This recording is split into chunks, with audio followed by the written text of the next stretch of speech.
are listening to the Overwatch League Network, the podcast with Deadeye on all the Overwatch League news and information. The show with Tactical Visor on the statistics and analysis.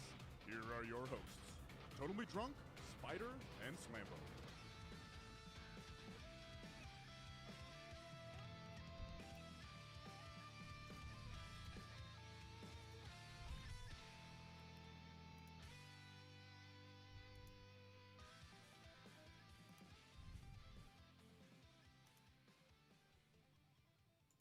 What is up, guys, and welcome back to Overwatch League Network, the podcast with Deadeye on all the latest Overwatch League news, information, and esports analysis. I am your host, Totally Drunk, and tonight, in episode 108, we're going to be taking a look at the most recent off-season moves, which primarily have been dealing with some of the on-air talent, and then we'll be jumping into our Overwatch League 2020 team rankings, starting with the bottom 5 teams. So before we can get into the news and introduce you to my co-host, let me just quickly take a moment to thank everyone who is joining us tonight on Twitch for our live show, and of course I have to thank all of our repeat listeners out there. So joining me tonight, as always, are both of my co-hosts. So up first, we have Anura. Anura, how are you doing tonight, my friend? I'm doing great. First day back in class. It kind of sucks, but other than that, it's been a good week. Absolutely. And again, we have Booger. Booger, good to see you back again. Yeah, what's up? How's it going? This was first Monday back to work after shutdown. We had 2-day week last week, so this was like really the first full week. Not too stoked about it. I missed the Christmas break already. Well, it's going to be more of a grind on that front. But anyways, we are here tonight to really jump into the bottom 5 teams, but we have had a little bit of movement. Some might call it a mass exodus in regards to the on-air talent, depending on who you're talking to. But before we talk about that, let's talk about one of the bigger sign-ins here as of late. Well, actually, it's really the only sign-in that we've had over the past week. It's from your Houston Outlaws, who have gone out and they have signed Jexay.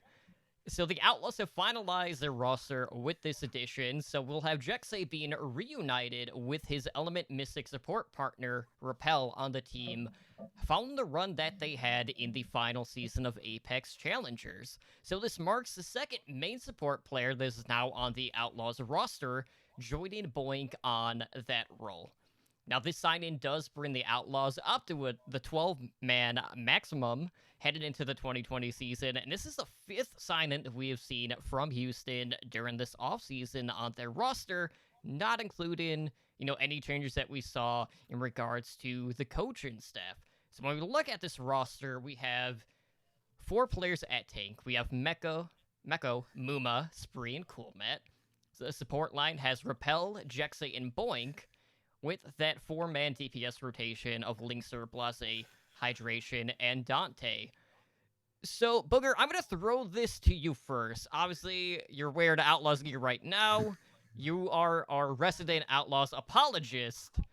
And, there were a lot of people out there who were looking at Jexay as one of the more obvious sign-ins for this team. So knowing that we kind of have this reformation of the Element Mystic support duo, are you fully expecting them to get the starting spots at both positions and having Boink right in the bench at this point?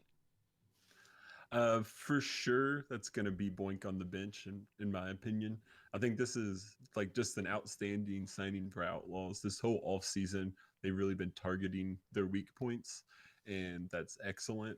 Now, I don't know if we're going to get to see very much Raucus this season. He might be on the bench some, but I wouldn't be surprised if he'll be like a map-dependent choice. I know he's been practicing up on the Baptiste, and we're seeing Zen quite a bit in the meta right now, and we know he can play Zen. So I don't know if he'll be full-time bench, but I do suspect Boink to be on the bench full-time, and that we're going to see quite a bit of Jessex and most likely more Repel than Raucus, I think. But only time will tell on that.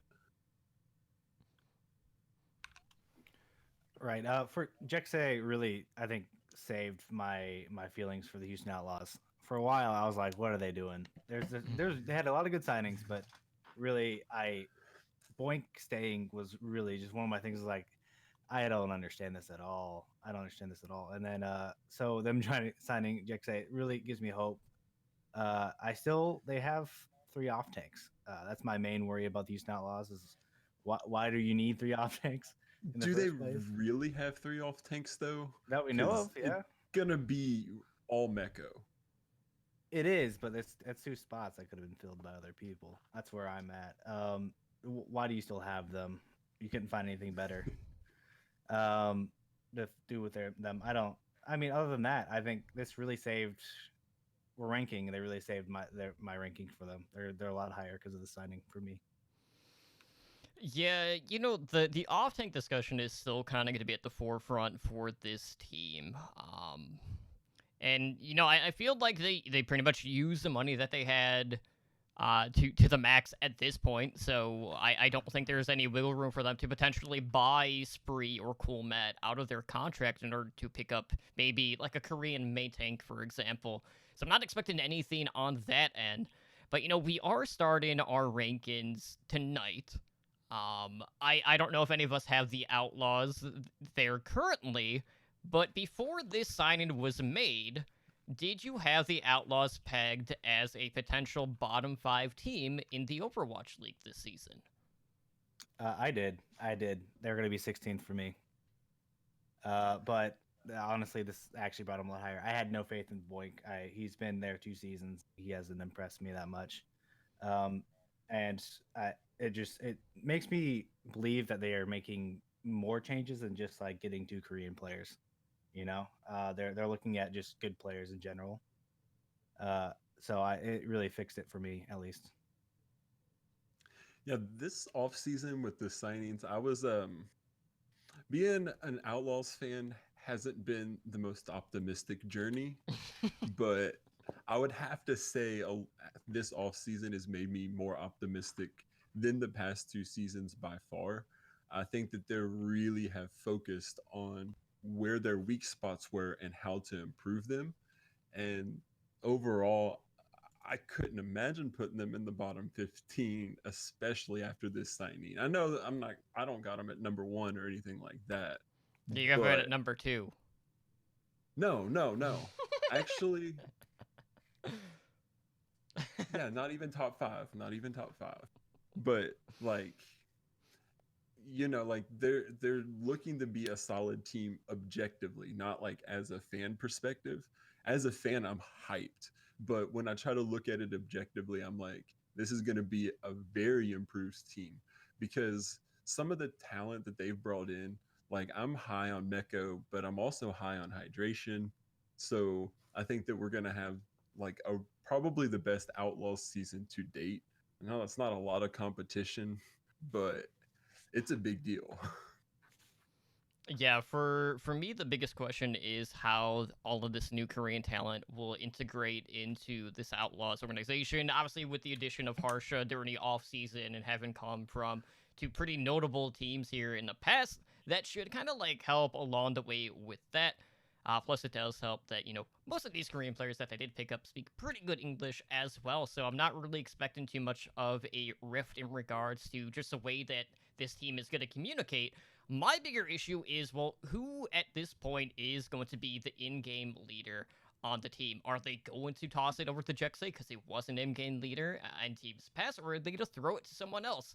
At this point, I don't know, but they need to have someone step up and take that role. Otherwise, this team could kind of get stuck in a mud at certain points in this season. But I will say, like, compared to this sign-in, I probably would have pegged Outlaws as like a 15th, 16th ranked team going into 2020, and I do feel like they are to come out ahead in the long run. So I don't know where I'm going to put them as of yet. So you guys will just have to stay tuned. Maybe next episode, who knows, maybe even the episode after that, before we deep dive and take a closer look at some of our concerns or praises for this team in particular. Now, that being said, this was the only new addition in regards to in-game talent this past week for the Overwatch League, but there have been a lot of faces moving away from the Overwatch League, specifically when it comes to the on-air talent. And the landscape of the league as a whole really is starting to change. And I know there's been like a lot of doom and gloom kind of like going around here within the past week. There's been a bunch of talk about content creation, how the league has kind of been affecting that, how some of the content has just dried up, all of that stuff. But let's talk about the talent that has left the Overwatch League here within the past week. So, confirmed as of today, we do not have the return of Doa, Monte Cristo, as well as one of the hosts in Chris Puckett. Now, Monty had cited creative differences and a desire to create broader content as reasons for his departure. And this is someone who had been a caster for Overwatch League since the inaugural season and had created several hours worth of Overwatch analysis content on the different social media platforms. Probably more prominently, people being familiar with Oversight, which he did with Thorin. But Monty kind of noted, like, there's been, like, this severe low demand in regards to supplementary Overwatch League content. But, you know, there are, obviously, other content creators that have been plugging away at it week after week. But not only are we losing Monty, but we also lost his longtime casting partner in Doa, who is also pursuing other gaming opportunities following his announcement on Twitter earlier this afternoon. Now, the other thing with this is, you know, Doa kind of echoed similar reactions in regards to the decisions made by the league over this past year in regards to the direction creatively, management, kind of like resisting input from these veteran esports personnel. And, you know, he just felt like it was a time to change. And, you know, he kind of noted that there was a point where both Monty and Doa were casting on Disney XD, and I kind of got scolded for mentioning Fruit Loops on broadcast. Because, you know, apparently you're only supposed to be mentioning healthy food options in regards to channels that are marketed towards a younger audience. So I thought that was pretty interesting. But outside of that, Chris Puckett also announced his departure from the league, and he's going to be a freelance host. Now, it's kind of going to be like what Golden Boy has been doing here as of late, but it doesn't rule out, you know, Puckett being involved in, like, homestand events or anything like that. But he is now based out of New York because his wife earned a promotion, so he moved there in order to support her. And this is someone who had been sharing the host duties with Malik Forte over the past 2 years. So a lot of, you know, familiar faces leaving the Overwatch League. And, you know, there's a lot of concern or a lot of, I don't want to say, like, fear-mongering, but there's been, like, a lot of negativity here, you know, within the past week on social media, over on Reddit, kind of like everywhere and anywhere in between. So I want to get your guys' gut reaction on the overall loss of the talent and what that effectively means for the Overwatch League as a whole and where it's going to go here in the near future. So, Nur, I want to start with you because I know all of us have kind of been vocal to different degrees. So how are you feeling about the changes that we've seen here? It really hurts, honestly. Monty and Doa are both big inspirations of mine. I love their content. I love what Monty's been doing. I love how involved he is with the league when he was in the league and with the players and casters.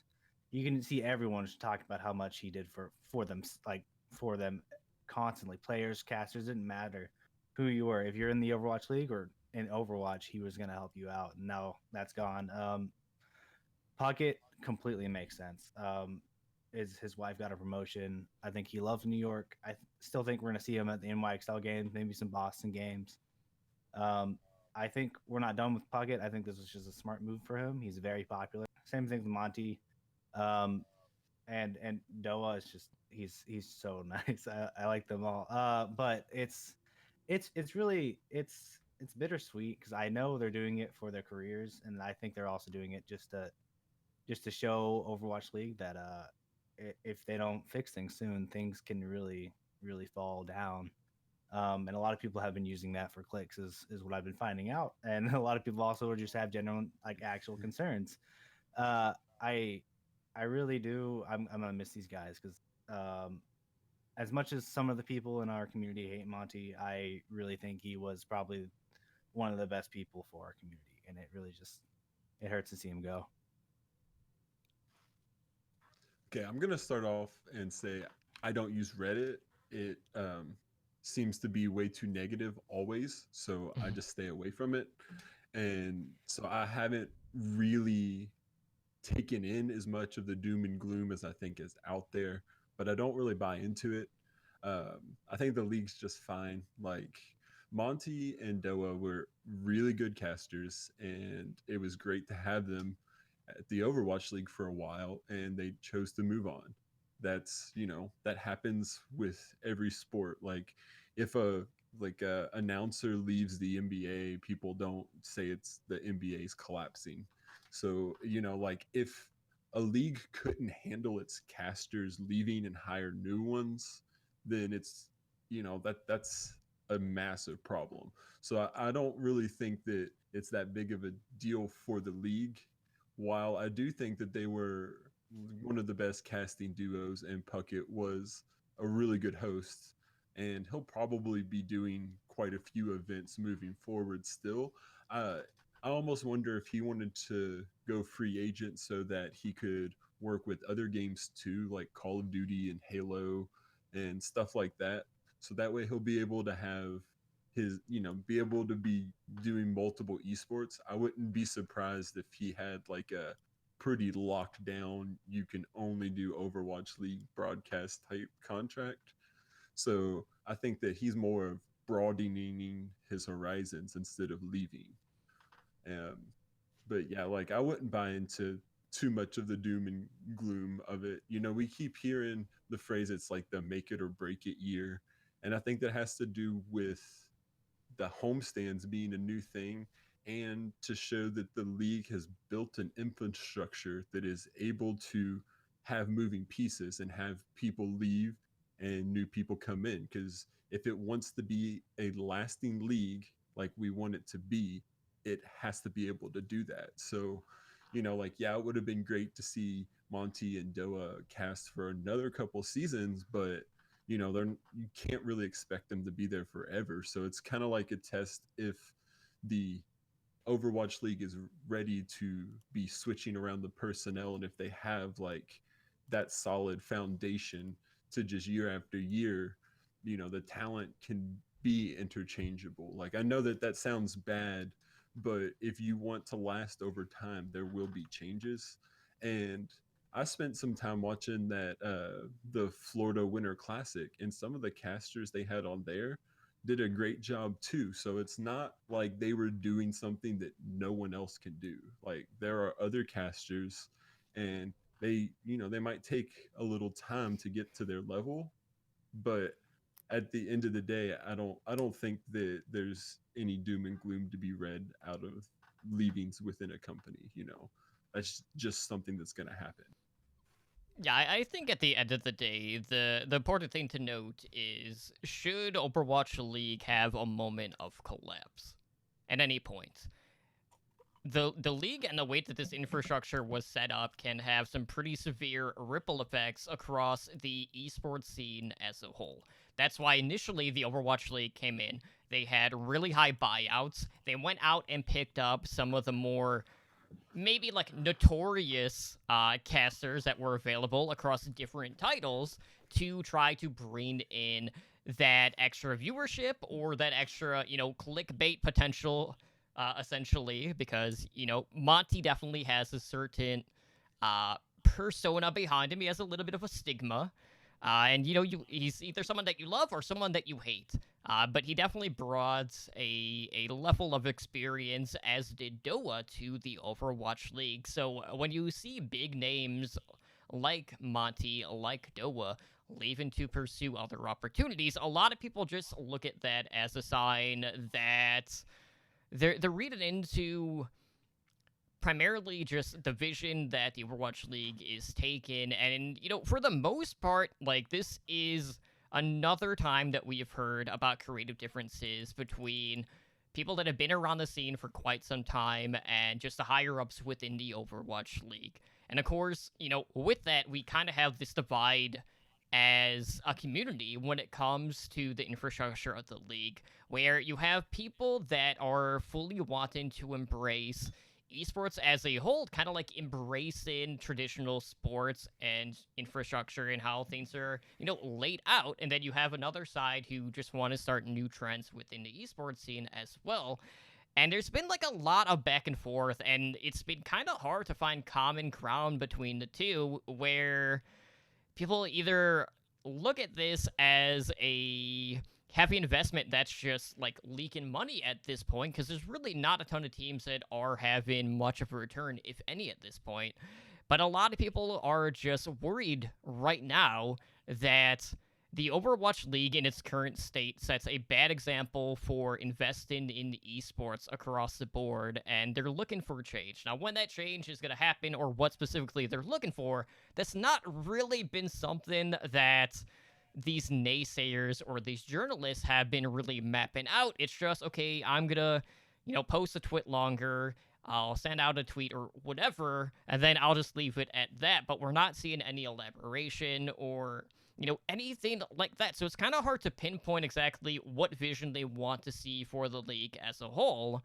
So I feel like we're only getting half of an argument here. Like, we need to hear the full story, or what sort of disagreements they have been hearing between, the league offices as well as these casters. And I don't know if we're ever going to get to the point where we're going to know the whole scoop. And it's kind of frustrating not knowing, what all of this is stemming from at this point. Now, with that being said, there is a new influx of talent that is coming to the Overwatch League for 2020. Granted, some of them are already within the league and just moving to a new position. So we do know that Bren and Sideshow are moving to casting in 2020. So we got a new duo for them. So they're moving from the desk being analysts over to casters. And, they've been just at the desk providing coverage before, during, after the games. And now they're returning to casting, which is kind of like how they began their esports careers when they were casting Team Fortress 2. Now, Booger, like, if you've watched really anything with, Brent and Sideshow, there's a little bit of goofiness anytime these two are on camera. Now, we've seen that full force in regards to being on the desk. How worried are you that there's going to be too much of that spilling over into the actual casting of the Overwatch League? I think they'll do a good job casting, for real. There's plenty of like downtime for silliness, but I think that they have a good chemistry together. Like, if it was Bryn and someone else, or Sideshow and someone else, I would be less stoked to hear their casting. But hearing them together as a pair, like, that's really the only way they could have done it. And I think it was a good choice, for real. Like, really, what could go wrong? Like, even if they come out kind of goofy or dumb, it's still going to make people laugh. So it's not like Brennan's Sideshow would do anything to like ruin, so like, I think that they're going to be good casters. They've been around the league, they know how it works. I look forward to hearing them as casters. This duo I'm super excited about, because there's those games in Overwatch League where they really just don't matter, and they will definitely bring the best out of any game they're in. They're the meme cast, and it's going to be great. And I think they can get serious at some points too. I think Sideshow is really good at bringing a storyline to places, and I really think during the cast it's going to be magical. I think it's perfect because with Monty and Doa leaving, I think these guys can really fill in the holes that they're losing, that we're losing. It's a good pickup. It's just a good change. Yeah, my big question is just how dramatic Sideshow is gonna draw on his eyebrows for the season. Oh yeah, that takes forever to grow back too. Oh man, we could start making bets on by which stage do you think they're gonna be grown back. Oh, no Well, there's stages no this year. stage. I was No gonna say. stages. It would be what week? Per seven games of the league. Or which weeks would probably be better. Yeah, you're right. Yeah, so outside of this new edition, we also learned of another duo that kind of came together today as ZP announced that he would be making, his promotion to the Overwatch League. And this is someone who has been a longtime caster in the scene since the game's beta days. And, ZP has been casting for, years at this point. He initially came up with Ghost of Gamers Weeklies, where he casted with Hexagrams, who was also, within the Overwatch League at this point. And he did mention in the Twitter announcement that ZP is going to be paired with another new caster, one we already knew about in this case, that being Jake. So we got ZP and Jake together, and, this is not the first time that we are going to be seeing these two paired together, as when Jake first ventured into casting for the Overwatch World Cup a few years ago, they paired him with ZP, and ZP would always kind of set Jake up for the analytical views of the game, so he'd throw the pitch, and then, Jake would, try to just riff off of that and go from there, rather than kind of just, both trying to, find a voice when he was paired with someone like Lemon Kiwi, for example, this past year at the Overwatch World Cup. So two completely different styles kind of merging at this point. And I know a lot of people are looking forward to seeing Jake back on camera and still being involved in the Overwatch League. And we definitely have seen the potential for Jake as a caster based off of what we have seen from here in recent years. But here you have someone who has been at the core of the competitive scene of the game, finally getting his call up to the big league. So how excited are you guys to see ZP finally making it to the Overwatch League at this point? This Yeah. okay. Ahead. Go for it. This is probably the biggest, the most. I had the words and then now it's gone. It's most deserving pickup of the off season for the casting, for the talent team. I think ZP really deserved this. I think he deserved it season 1. He's done so much for this community, and also with Jake, I think that worked perfectly. I think ZP knows, like you were saying, knows when to let Jake talk, because Jake will talk. I think it's a match made in heaven. I'm excited to see them two together. I'm kind of sad to see ZP and a Vast split after their time in Contenders. I think they worked out really well as well, but I'm pretty sure they have plans for Vast later as well. So Yeah, like somebody who's been doing it so long, they're definitely ready to be in the Overwatch League. This is like one of those like common sense, like duh, of course, good pickup there. If they probably had room, he probably would have been casting earlier. So this is just like the most obvious sign up to be a caster. So what better time than now? I look forward to hearing Jake and ZP casting. Well, should KSP ever get signed like he is rumored for the Valiant, I'm looking forward to ZP getting a mix-up with words again when it comes to players back, like with IDDQD, the player and the team, and in this case, should it happen, KSF and KSP. So that should be a good time to be had for all, and just seeing how much they get that jumbled moving forward. But this is a long time coming. ZP has been at it the longest in regards to the overall grind. Longer than a lot of the players that you currently see in the Overwatch League as well. So I am more than ecstatic. I am a little saddened that we don't see him casting with hexagrams, but, I have no problems at all seeing him reunited with Jake, just because I know how much that is going to enable Jake's potential as a caster. And, you want to pair a newer caster with someone that has that veteran presence, and there's no one better at that currently within the Overwatch League than ZP.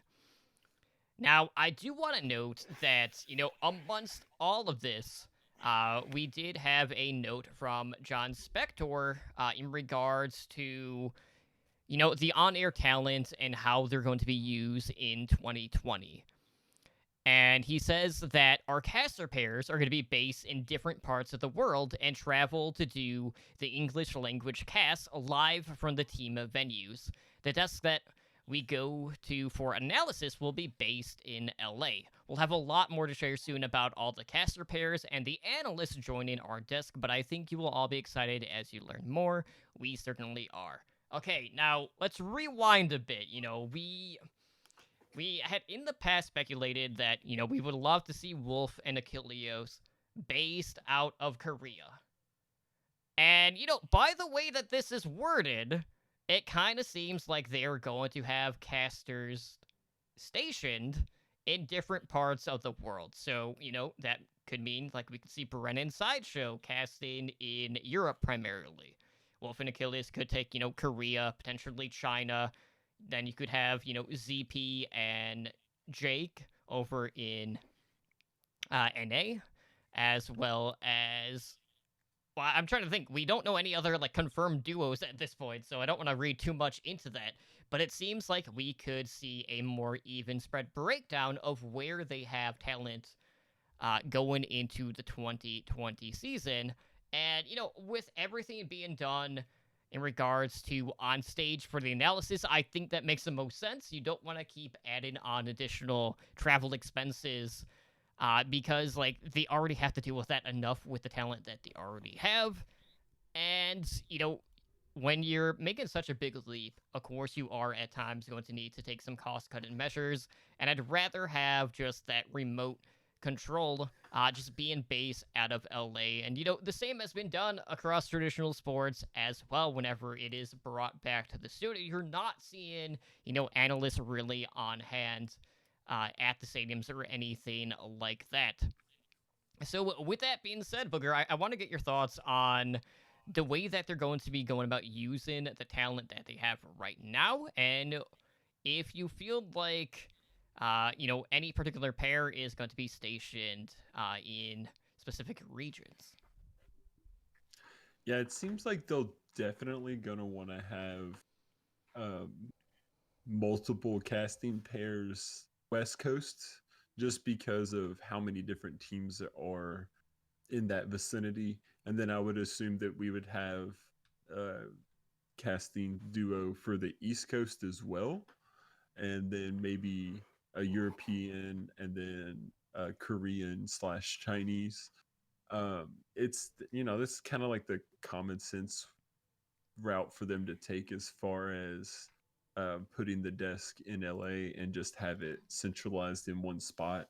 There's a reason that traditional sports have been doing that. It's just because it's easier. They'll be able to use the same desk because this year they are going to have multiple events going on at the same time, but one desk can do multiple events because the odds of it'll be in game with the casters and back and forth, like regular sports does. So it just him saying that is kind of like, well, what other way would you have done it? Because if they would have made the casters like travel with teams and stuff like that, it wouldn't have made any sense. So it seems like a good move.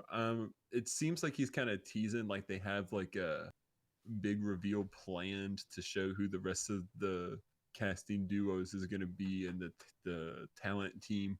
We might see like a preseason watch point episode that introduces the talent or something like that coming up. I'm really curious to see who the rest of the new hires they have are.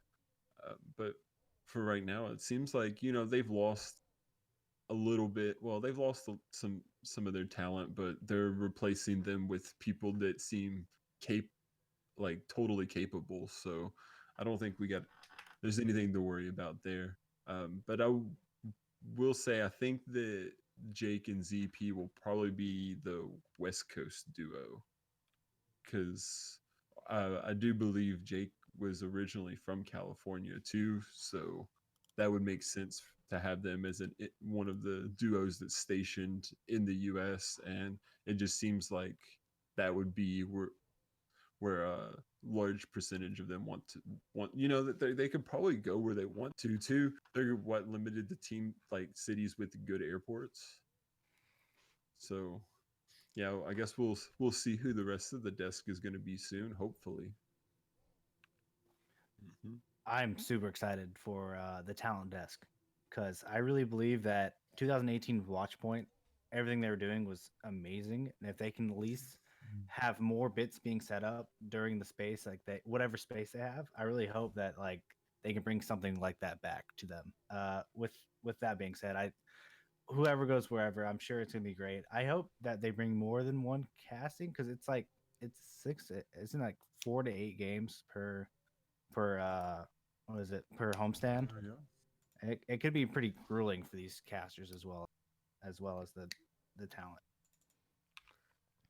Yeah, I'm just waiting for the new duo of Avast and Charles Entertainment to be announced at some point, so we could further plug AvastCon. But we'll have to wait and see. But it looks like for the most part, in regards to just like the weekends, it's four matches. Is it 4 per? Yeah. Per day? Well, it's like it's two. It's split 2 and 2 based on the hosts. But yeah, it will technically be like 4 matches per day. But like that will be split between 2 sets. I got it. So on that note, guys, we're here to talk overall about the bigger picture and where we feel teams are landing going into this new season. Obviously, the season is I'm not gonna say right around the corner. We're still about a month off at this point, so a little bit more of a wait. 4 weeks, not too bad. We do have some contender stuff kind of like going on in the meantime in regards to like seeding tournaments, things like that. But the Overwatch League is back here in 32 days as of recording this, so it still feels like it's forever and a half away, but we're still here to talk about the Overwatch League. So tonight, we are going to be going over the bottom 5 teams in the Overwatch League for the 2020 season. So we'll be starting with the 20th ranked team, and then we'll be going up to rank 16. And then, of course, next week, we'll continue with the next 5, so on and so on. So we got basically a month worth of content to go over our rankings. And then, of course, at the end, we will do our aggregate rankings based off of where each of our hosts have the Overwatch League teams placed. So we'll see how much of a shakeup there's going to be on that end. But let's start with the 20th ranked team. And I will note, this is the only one that I know of for sure that we are all in agreement on.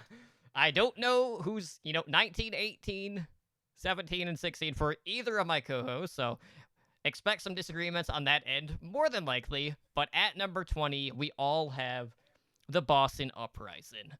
So Boston, guys, they have had a lot of moving pieces. They had traded Blase over to the Outlaws. They released Stellar, Persia, RCK, Alamon, and then they traded AimGod to the Justice and Kellex to the Defiant. They only kept 3 pieces of this team from this prior season, so they kept Color Hex, and then they kept both of their main tanks, Infusions and Axiom, and then they added quite a few new names. They signed Myunbun from O2 Blast, Jerry from Meta Athena, Munchkin, formerly from the Soul Dynasty, then they also picked up Brussin from the Angry Titans. Now, I don't know about you guys, but like Boston at the end of the day to me is only as good as their coaches make them out to be. This is always going to be the team that has the identity of, we're the team that let Krusty go.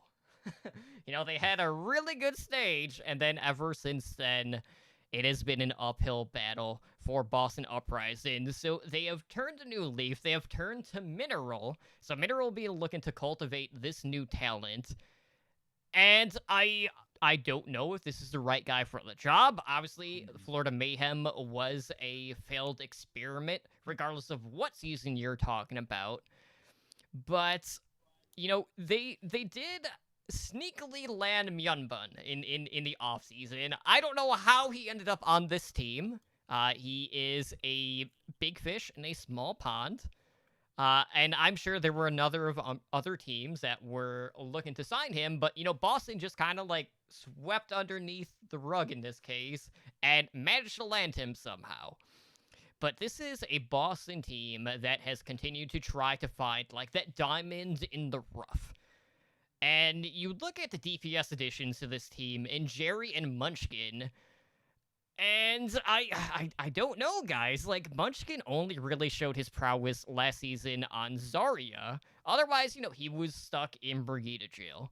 And even when we did switch metas, when we did have the introduction of Rollock, there was no way that he was going to be gaining a starter position over someone like Fleta, or even someone that had been popping off in fits as like that secondary DPS option on the team. And Jerry is just kind of like an unknown to many people at this point. So I'm not really boding a lot of confidence on the DPS line for this team. That being said, like, you have to kind of look at three core pieces of this team. And you have Color Hex, you have Fusions, and Myunbun. And at the end of the day, is that going to be enough to compete, with the upper half of the league? Probably not. I will say I still have concerns with Fusions, primarily due to the fact that this is someone that came into the league, he had a hot start, teams got the read on him, and then ever since that point, Boston has just downgraded time and time again, where I don't even know if I would consider Fusions to be even a mid-table main tank by today's standards in the Overwatch League. So we basically have three different lines that have questionable players on it, and as much as I like seeing the, promotion of, talent, it's just not going to be, enough in this case for me. Like, I feel like Boston at this point is still grasping for straws, and then they're just hoping that one of these sign-ins is going to land and, be a marquee name, and that's kind of blown up in their face more times than it has worked out here in the past. Yeah, I don't have very much confidence in this Boston lineup at all. It seemed like all last season they were just spiraling downward, and none of these signings really streams that they're righting that spiral downward. It seems like they're kind of on the same track they were last year, which is like not good. So I think maybe last year, maybe their best player might have been Aim God, um, and now he's gonna be at Washington. I don't think Fusions. I don't think there's another team in the league that he would start on. So this team kind of has like a lot to prove. Like they really do. They don't. I just have no confidence. I don't look at any other team and think Boston would for sure beat them. So that's kind of was like my rationale for putting them in the bottom. So I don't think that they're like 100% win over any other team in the league.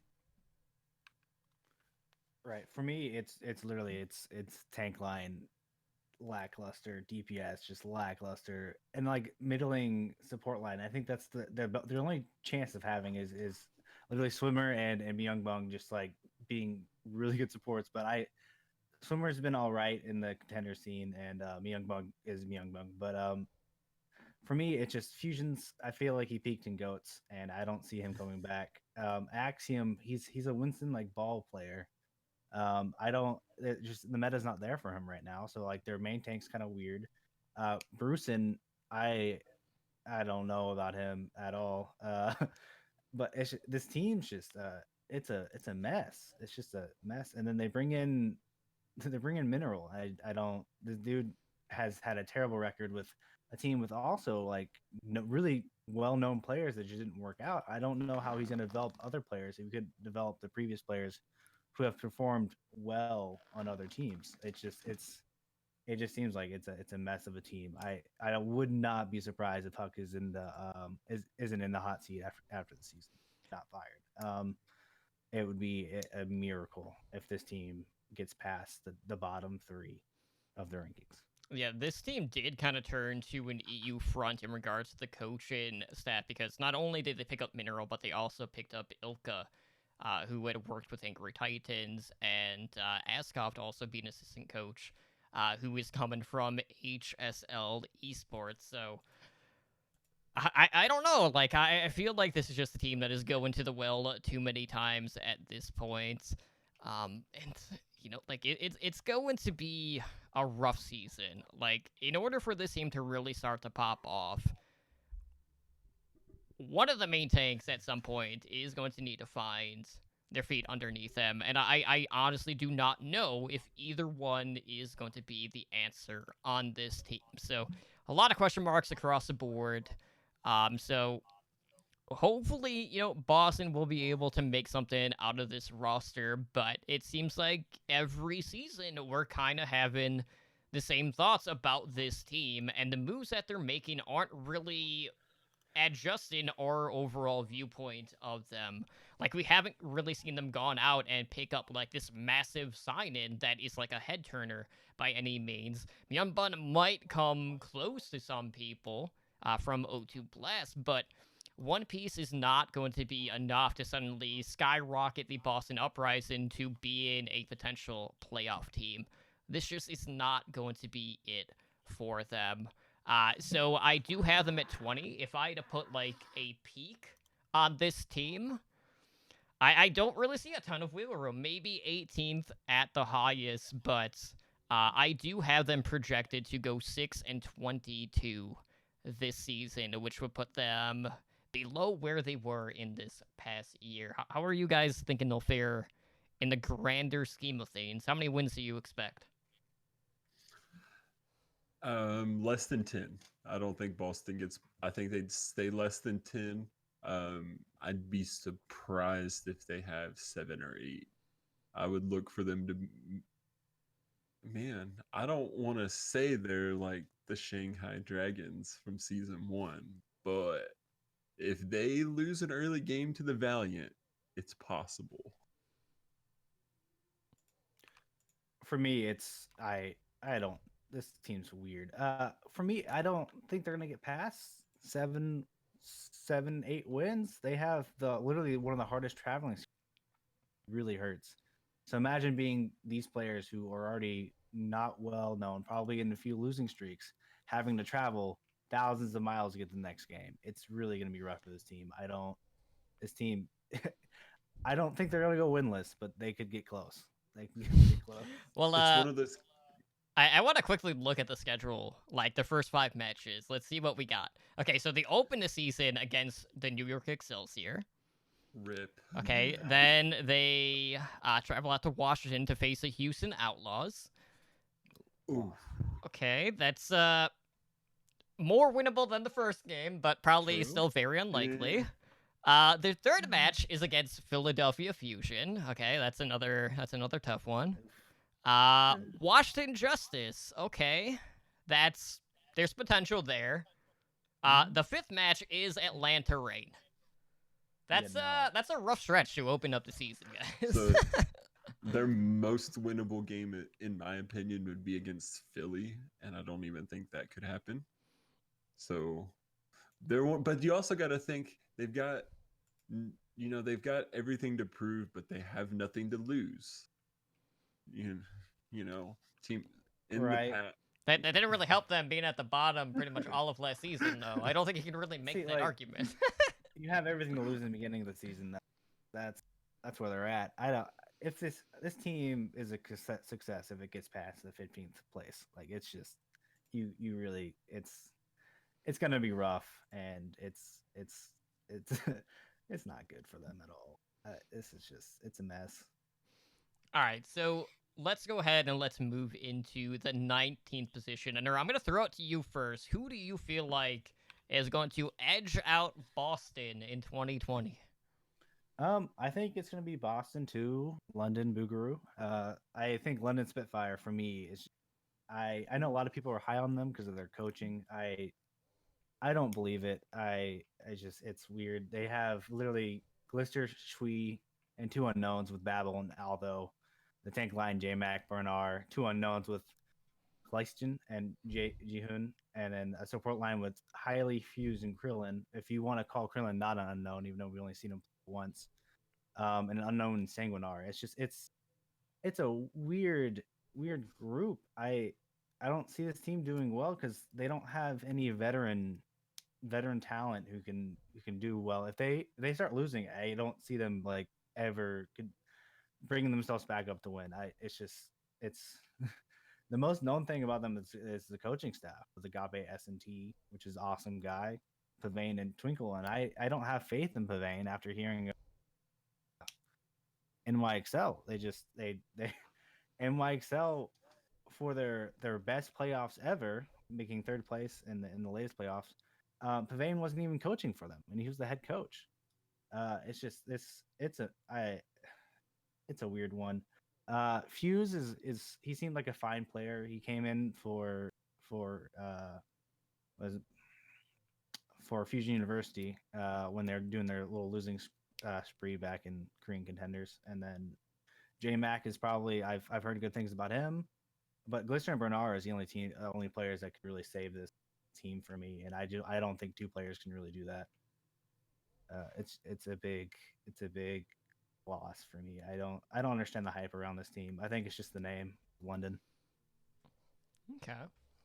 Well, I do have London in my bottom 5. I do have them ranked higher, though.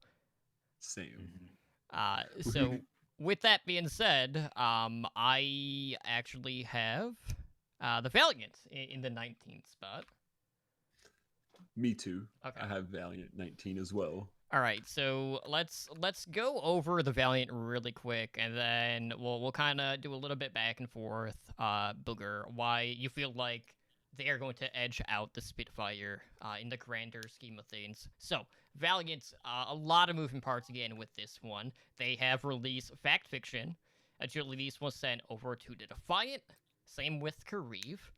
Space is now a part of the rival LA team in the Gladiators, and then they also released Custa, who will be on the desk in 2020. So the pieces that they kept KSF, Shax, and McGravy, and then along with that, they've added maybe some not so notable names, I'll be honest.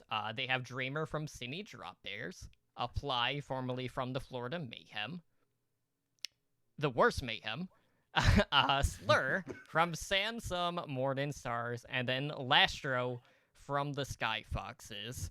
So, okay, here's the thing. Like, I feel like Valiant and Spitfire, both cases have a lot of unknowns to them, especially when it comes to the talent that are on this team. I will note that I feel like Bernard and Glister alone have more breakout potential than what the Valiant currently have on their roster. Now, I look at this like, I look at a team like the Valiant, and this is a team who has lost a major part of their identity with the departures from this team. All of their best players, all of the more likable, the more marketable players are gone, and I don't really know who's going to be the one to kind of pick up the pieces and rally the troops. I don't really think you have a guy on this roster that screams leader to me on this team, and I feel like that's going to be the biggest thing that is going to hold them back. You know, you look at, like, the main tank position, and, you know, Dreamer is a downgrade from Fact Fiction, who actually brought a good level of consistency for this team on the front line. You have Apply, who was basically stuck in Brigida jail on the worst NA Contenders team at the time in Revival, who, by the way, actually looked pretty pog in Winter Classic. Oh, yeah. It wasn't thanks to Apply, that's for sure, because he's not on that team. But he's coming in as one of the only projectile DPS options for the Valiant at this point, and he's not even going to be the best option because they're probably just going to rely on double sniper with KSF and Shax in this case, but that's also going to be kind of a weird one because Shax was popping off on other heroes, and KSF has proved to be better at Widow than Hanzo, so I don't even think that makes too much sense on that end. So for me, like I look at Pack-10, I like him as a coach.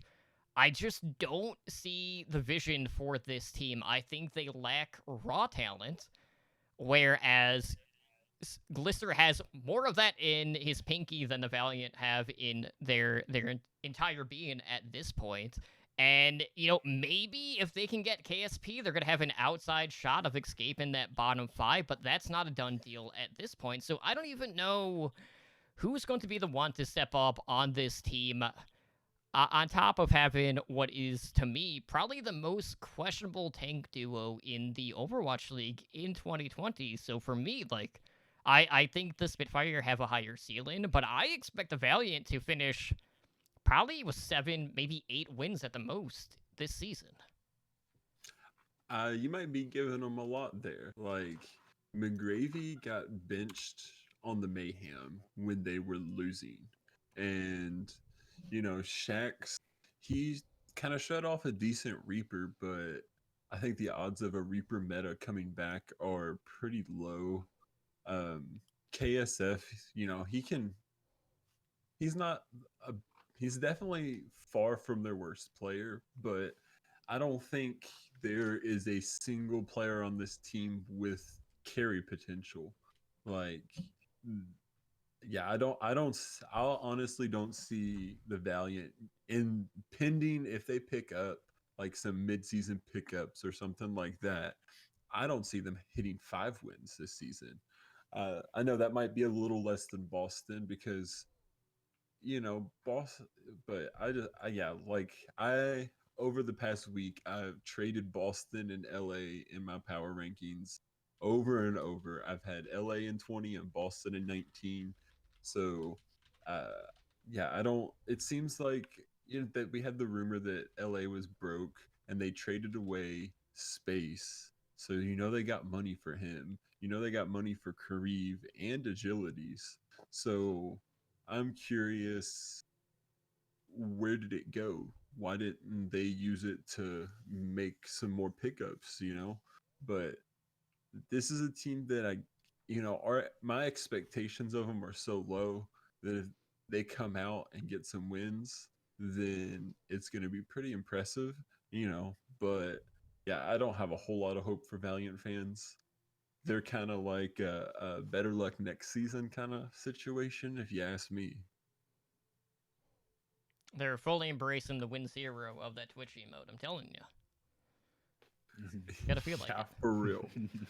But I Like- do hope for the Valiant's sake that they do end up getting KSP, not just for the confusion with KSF, but because I feel like that will help unlock the DPS potential, where the ceiling for this team would take an uptick at this point. But I'm not seeing it. I have a little bit more hope for the London Spitfire to come out ahead towards the end of the season in this case. But let's go ahead. Let's jump into the 18th position. So, Booger, I'm going to throw it to you. Who do you have at number 18? At number 18, I have the Florida Mayhem. They have not really been a very impressive team since the league started. They finished, I don't want to say they finished strong, but for them they did. In stage 4 last year, they went 4-3. But overall, they have been, they've been a bottom 2 or 3 team since the league started. That's kind of one of the reasons I put them there. I do think that this might be the strongest Florida Mayhem lineup so far. Right now, they've got Fate, BQB, Byram, Gargoyle, Saya player, Chris, and Karayan. They dropped over in the off season. They've dropped DPI, Hagupin, Rain, who thought was going to the Valiant, but still haven't got an official announcement there. And then they dropped Swoon and Zephyr as well. So Florida Mayhem, they've been kind of like juggling players for a little bit. They haven't really had like anything solid to stand on. So this might be their year to build a foundation to grow from. But I don't see them starting off the season. I don't think that anything they've done deserves them to be higher in the power rankings. And yeah, who do y'all got for 18? For me, I have the LA Valiant, which is just one above London, and so I agree that Valiant looks bad. I agree that also they probably have a harder schedule than the other two. But I really agree with everything Packington has done with the team. I think he has a clear vision for this team. Also, there's the rumors of KSB is also, it's a great signing. But Gig, I think, could really come in to be a leader for this team. He's also been rumored to be on this team. If the rumors are true, I really think Gig could really change from 19th to 18th. But with that being said, their DPS lineup I like it for as low budget as they are. I think Shax and KSF are great. KSF can play projectile. I'm pretty sure he was picked up for projectile on the Team USA team. And Apply, I've been hearing good things. A lot of people have been trying to defend him because he's been getting a lot of hate, and I think he really just didn't get a shot at Mayhem. He got screwed over and had to go back to contenders. With that being said, both Slastro and Slur, I think they could be like sleeper picks for flex supports, and I think with the rumored rain that's been confirmed through the Overwatch League, I liked Rain. I think it was a better support for Mayhem than their previous. So they look not that good on paper, but I think they just look better than some other teams. And with Packington's help, I think they could really help themselves improve. All right. Well, I actually have Paris at 18 this year. There's a lot of hype behind the Eternal, primarily due to the additions from Element Mystic.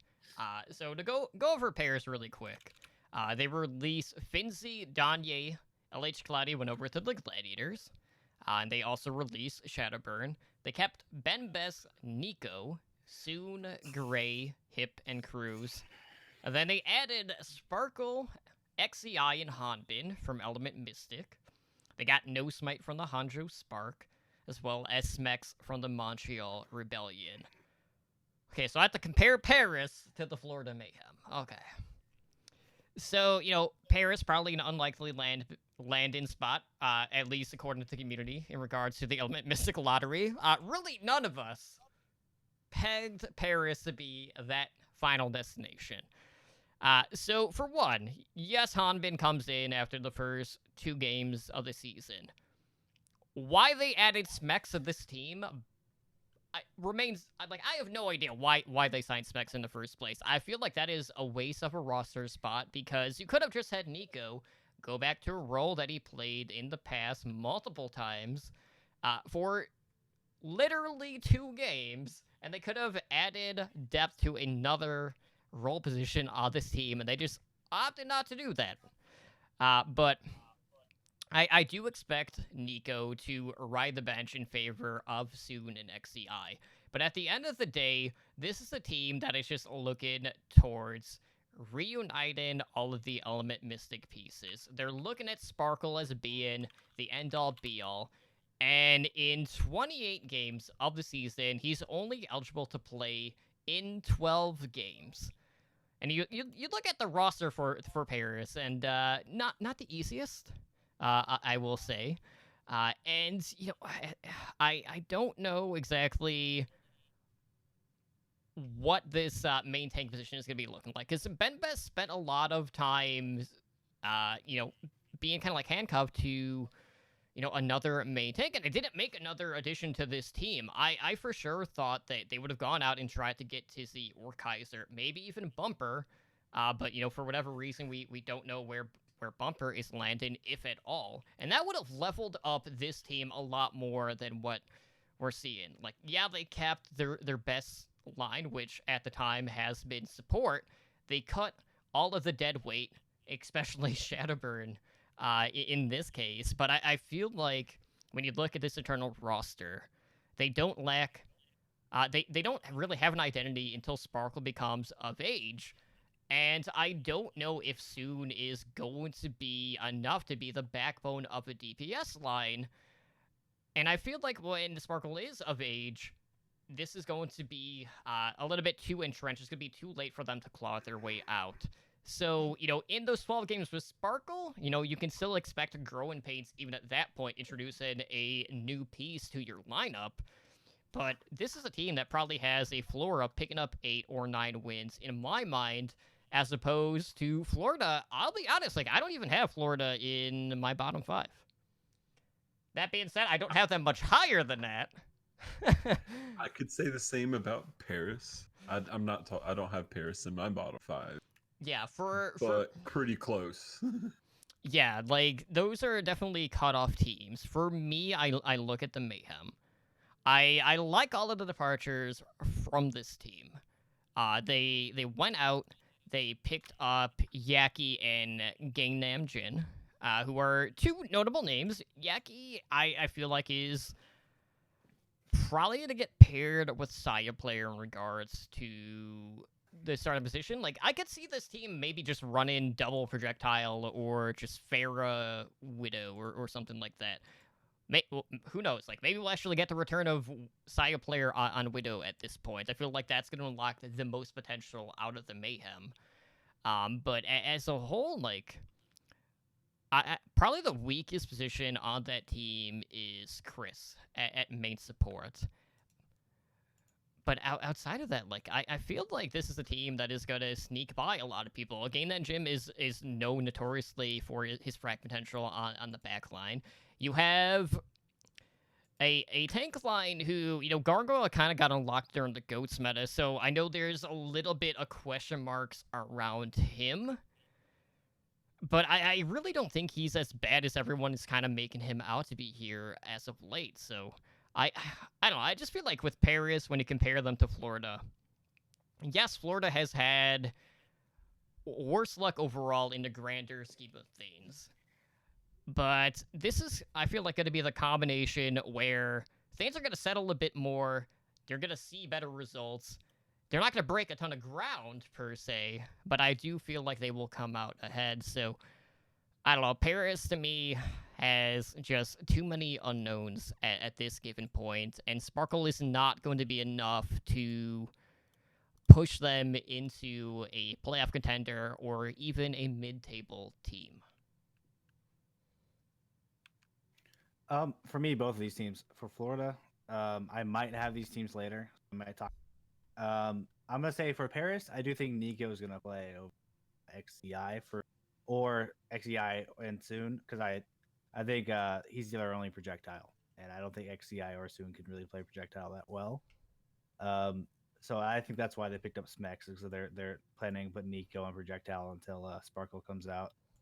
But with that being said, I will talk about both these teams later, so I'm gonna leave for later.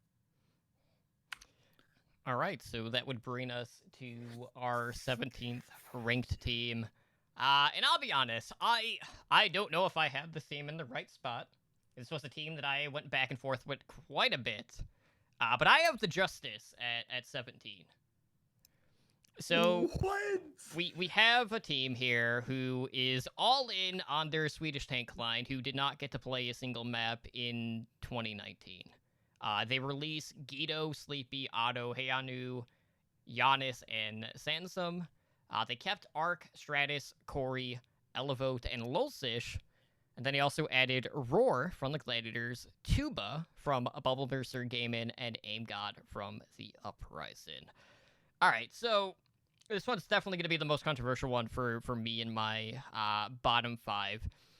And like I'm glad they addressed the flex support issue, like that a lot of people thought was there. Like I thought Guido leveled up. I don't think they needed to go out and pick up AimGod, who has had a lot of like bad PR essentially. Like there's been a lot of inner turmoil on every like on the teams that AimGod has been a part of, so much to the point where they kind of just had to bench him for a while on the Boston Uprising. So I just feel like he's just bringing this bad stigma with him to the Justice.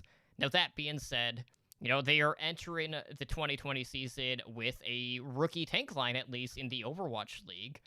OWL2020's couldn't compete due to visa issues this past season, so we really don't know what to expect from this team outside of what we have seen from contenders. And, they added like a mid-table main tank option in Roar from the Gladiators, but, this is a team who, when I look at like other teams DPS-wise, I feel like Stratus has really only shown prowess on the Mei. You have Corey, who everyone is hailing as being their ace in the hole. That's a very streaky DPS player. And that's been something that's kind of like plagued him throughout the entirety of his career. So when I look at this team, I primarily look at them as a Hanzo, Widow, and Mei team. Outside of that, I don't know if they have the flexibility on that DPS line to really cover whatever like meta shifts that we could see at the time. And I feel like the long-term investment on Elivote and Lolshish just is not going to be able to pay off for this team. Like, I feel like they're coming in overhyped, and they've just been sitting on these players, not really practicing because they weren't starting. So I feel like they're entering this league just downgraded at that position too, regardless of how bad Giannis was at the time. So I feel like this is going to be a team who probably going to be 9 or 10 wins when all is said and done. But I want to hear your guys' thoughts on who you have to see where your headspace is at. Okay, in 17, I had London Spire. Okay. I'm completely floored that you put Washington Justice that low. I think Corey's going to be the whole season MVP. I'm very high on the Justice. Yeah, I had London there just because I think that, y'all already talked about London and being a lower level team. I knew with this roster, I wanted them in my bottom 5. And honestly, I had London and Florida switching back and forth a couple times. So I think London's just like, London and Florida are just like a hair better than Valiant and Boston. And that's where I'm at. I do think that it would not be surprising at all to see Washington Justice pick up another tank before the season starts. But with that being said, I think that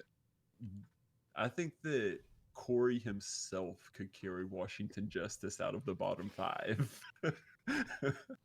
Well, I will say this about Washington. We are kind of at this point now with this team where we're in a honeymoon phase. We had the introduction of Rollock. Washington all of a sudden goes from a 20th ranked team to being one of the best teams in Stage 4. And then just because of that, everyone is under this assumption that regardless of what other changes are being introduced to the infrastructure of this roster, that they're just going to be able to, pick up where they left off. And I do not think that's going to happen. I also think that AimGod showed that he definitely has some skills on Zen last season. And watching this most recent, the Mayhem Winter Classic, we know that Zen is viable in this new meta. So having a player like that, he put down some numbers in fantasy. He's got the big frag potential. So I think that adding AimGod is a level up. I think Yeah, I was completely shocked that you said Washington Justice today at all. So I have Washington pretty high, not pretty high. I have it higher than you, but for me it was mostly because of their travel. They have the least travel schedule, 5 homestands. That's got to do something for them. I the tanks are unknown. I'll give you that, but I've always been high on Stratus. I think Corey is going to pop off. I think he's learned to be more consistent. I know he had a lot of problems in contenders, but he was consistently bad on Zarya, and he was consistently good on Hanzo and Widow. So I really think they could really bring it back. I don't know how high they can go, but I don't think they're gonna be too low. Especially they just have such a good schedule. It's gonna be hard for me to say they're this low for me.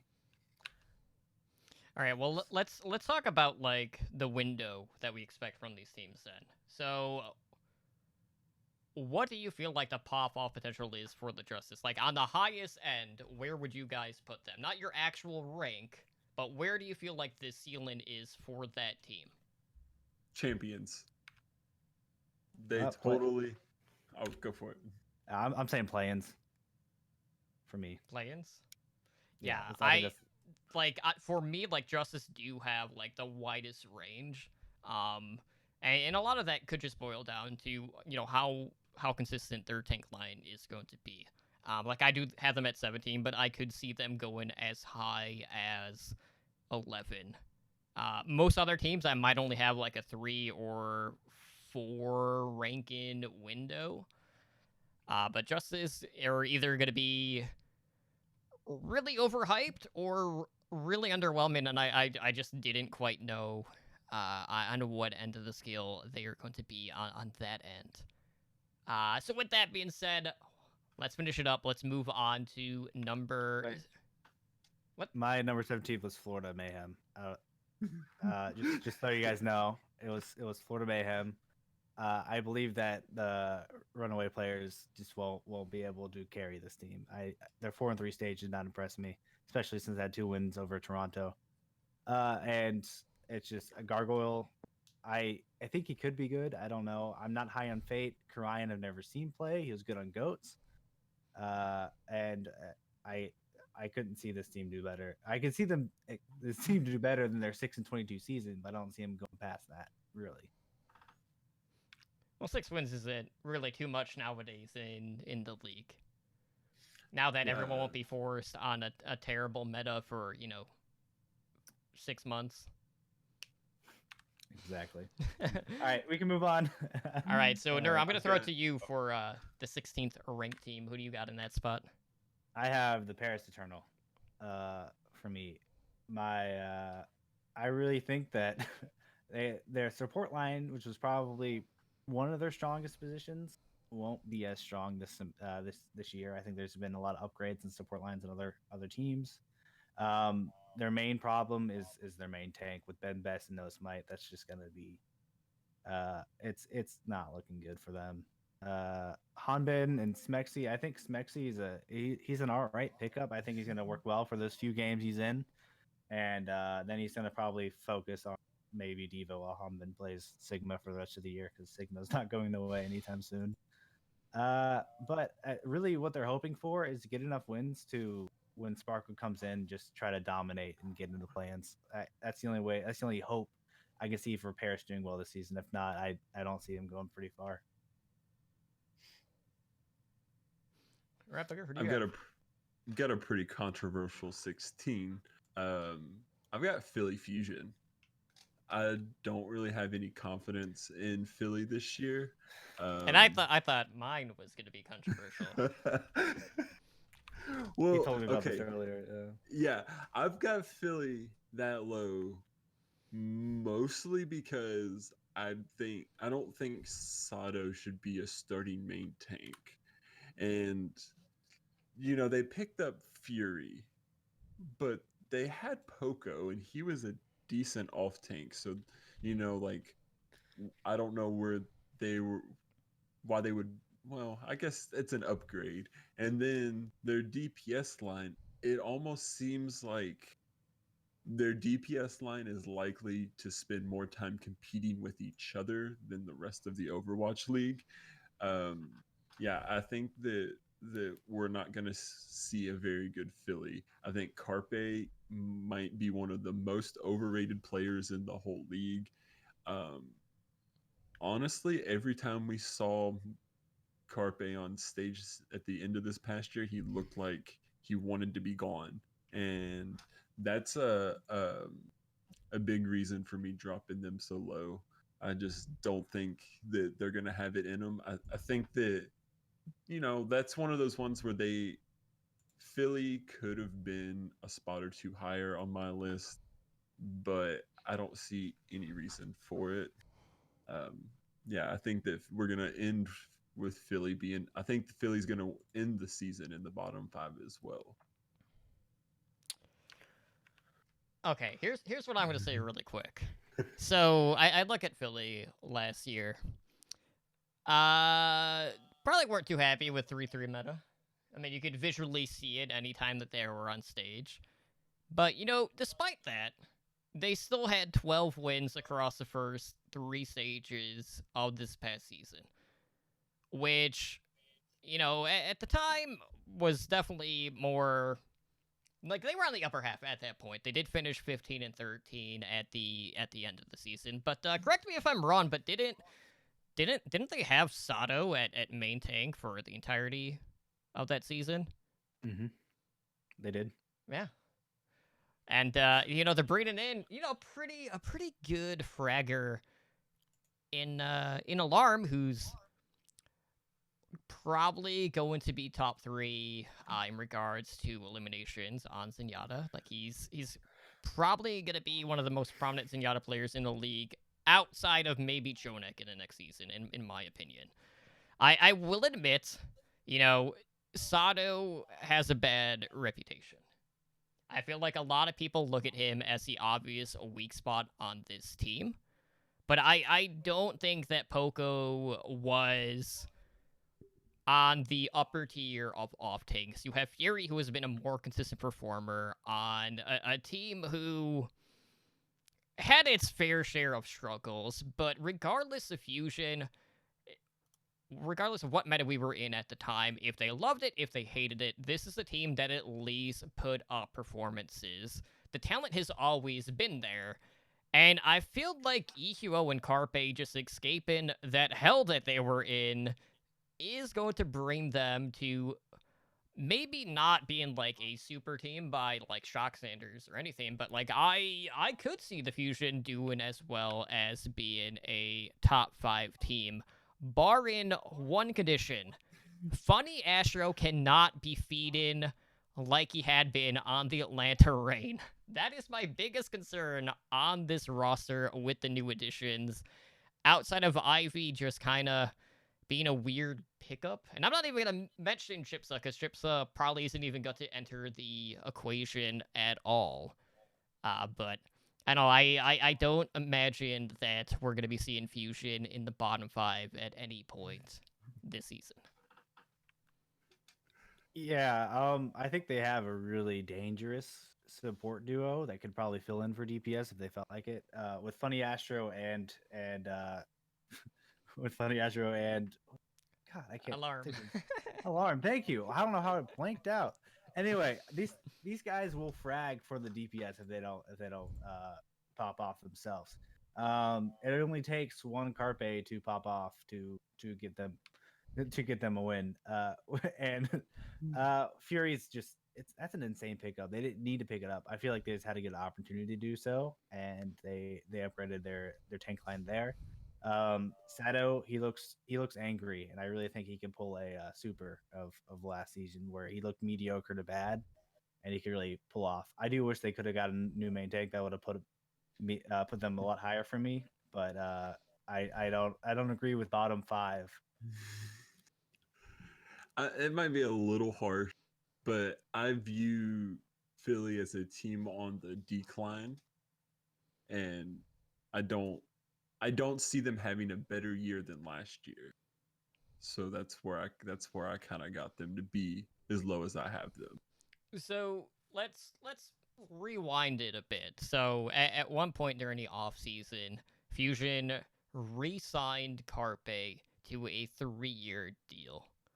So let's talk the bigger picture for Philadelphia Fusion and their overall identity or their overall faith in Carpe, knowing that he had a down year. So are you expecting, Booker, that these next 3 seasons we are going to continue to see regression as a whole from Carpe as a player in the Overwatch League? I don't know. I think he's kind of got a lot to prove. He came in pretty hot in season 1, but season 2, even after he was off of Zarya, we really didn't see too many super high points. So, I just don't see them being able to pull out like to be a top level team. And I think that some of the other teams just kind of deserve to be a little bit ahead of them.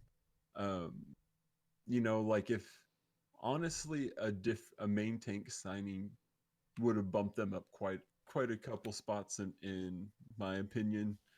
But it just to me seems like I'm more of predicting inner turmoil within the team. I don't think that they're going to work well together. I don't see Philly being a top level team this year. If they're a 50-50 win percent, I think that would be good for them. Well, if they go 50-50, they'll still be in play-in potential. Oh, yeah, possibly. And not bottom 5 in this case. Similar to kind of how they were at the end of this past season. But I'm going to throw it to you. Who do you have at that 16th slot? Paris Eternal. I think I already talked about them. Okay, and as for myself, I do have London in this spot. So the weird thing about London is just a combination of the parts. I will say, like, you look at some of the additions, and some of them are just like a head scratch or an eyebrow raiser. People wondering, like, who?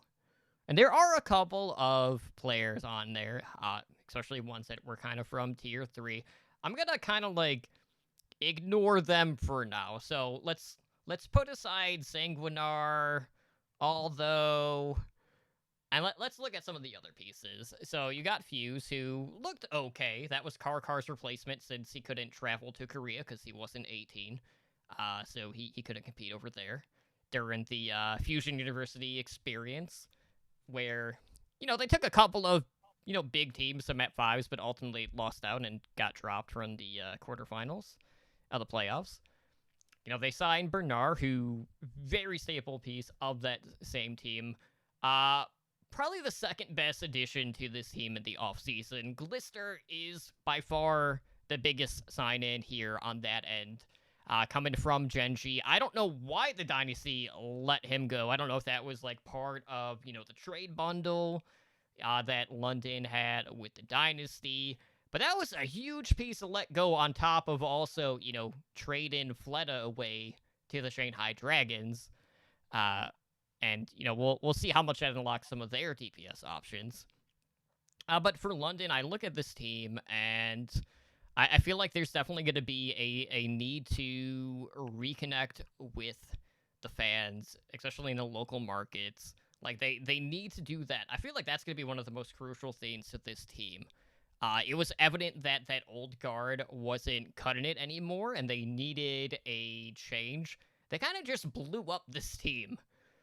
And for me, I just think the individual talent for Glister, for Bernard, is going to bring them up to maybe 8-9 wins this season. I feel like they're going to edge out who I had at 17, but I would not be surprised if Justice end up, just beating them out in regards to overall map differential when all is said and done. But for me, like, J-Mac is going to have to show up. Like, he's looked good in the Chinese region. That didn't really translate in a strong performance at the Gauntlet with LGE Hua, so, like, I'm a little worried on that end. But I do feel like they have potential, but I don't think that they are as good as some people are making them out to be. Like, I don't think that this team has like mid-table like potential in regards to like their ceiling. Like, I feel like this is gonna be a team that's probably gonna be anywhere on a low end, maybe 18th, on a high end, maybe 14 overall. But it's gonna be an uphill battle, and this is a team that's gonna have to rely on everyone chipping in. It can't just all come down to a one person in this case. Yeah, I had them lower just for the sole reason of them adding 4 players and filling out their roster completely. They cannot fill anyone else in this roster. If anyone's not working, they can't do anything about it. That's where I was like, I don't know. Like, if one of these guys just don't cut it, they can't just bring someone else in unless they want to trade. But the only trade bait they have is Bernard and Glister. So I really don't see this going as well. I do believe they have potential with their coaches. I can see them being higher, but I just don't. I don't. Their range for me is a little bit lower than yours. All right, well, that should wrap up our 20 through 16. Unless, Booger, you have anything else to add to that? No, I'm good. All right, so with that being said, guys, we are going to close it out for tonight. Of course, next week we'll be going over our teams ranked 15 through 11. But for now, we're going to close it out. So if you guys want to help us out, one of the best things to do is to head over to iTunes. Let us know how we're doing. Leave us a review. Also, write one out. If you just leave, like, a whatever star, click and you're done, we can't really read that out. It's also kind of harder to track that on that end. But we do read out any reviews that we do get on the show, and we did get a new review sent in over the past week since our last episode. This was sent on iTunes, and it is a 5-star review from Accidents, who says, just started listening, and Booger is a fellow Browns fan, plus OW Auto 5-star. Now, there's a little bit of confusion here, okay? For starters, Anura was actually the one who went to a Browns game. I completely understand like why there might be confusion, because Booger hates terrible teams like the Houston Outlaws. So maybe you made the jump that he's also a Cleveland Browns fan, and I could understand that. But it's okay. We appreciate the review nonetheless. Enjoy the Outlaws jabs. Oh, just wait. I'll get to your team soon. But with that being said, if you guys are looking for additional Overwatch content, we do have our podcast directory where you can find a listing of all the latest episodes available to you on our Twitter at OW Recall. So every Sunday night, we do the weekly recall, which has basically every episode released within the past week. And we do that all the time, so be sure to check that out. Now, if you guys would like to support us further, you can do so a number of ways. We do stream on Twitch, so any Twitch Prime sub, any Tier 1 sub on that end, greatly appreciated. But we do have a Patreon, where we have tiers starting at just $1 a month. So for more info, check out our Patreon page at patreon.com/OWL Network. So you too can join the likes of our master and above patrons in Blazing Bob, Brendan, JZ, Owl, Kesha, and Agent Life in helping our network grow. I do want to thank everyone again for all of the support over the years.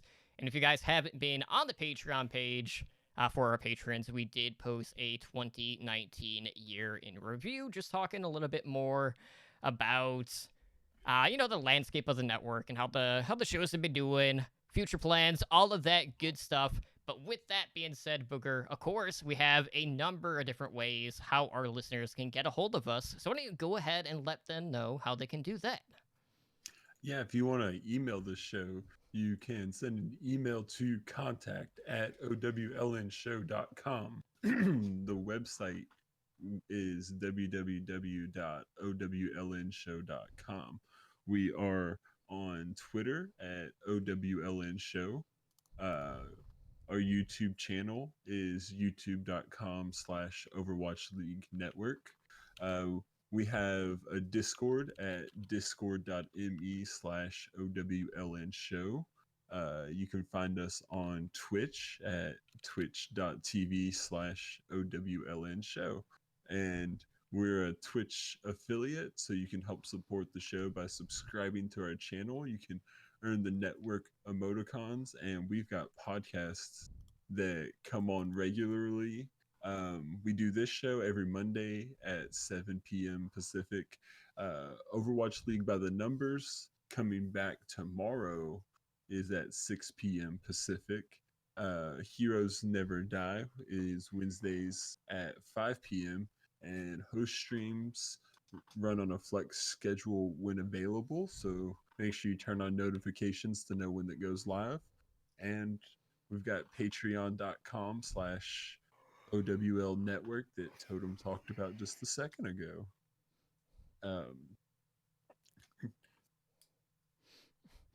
And of course, you guys can find us over on social media.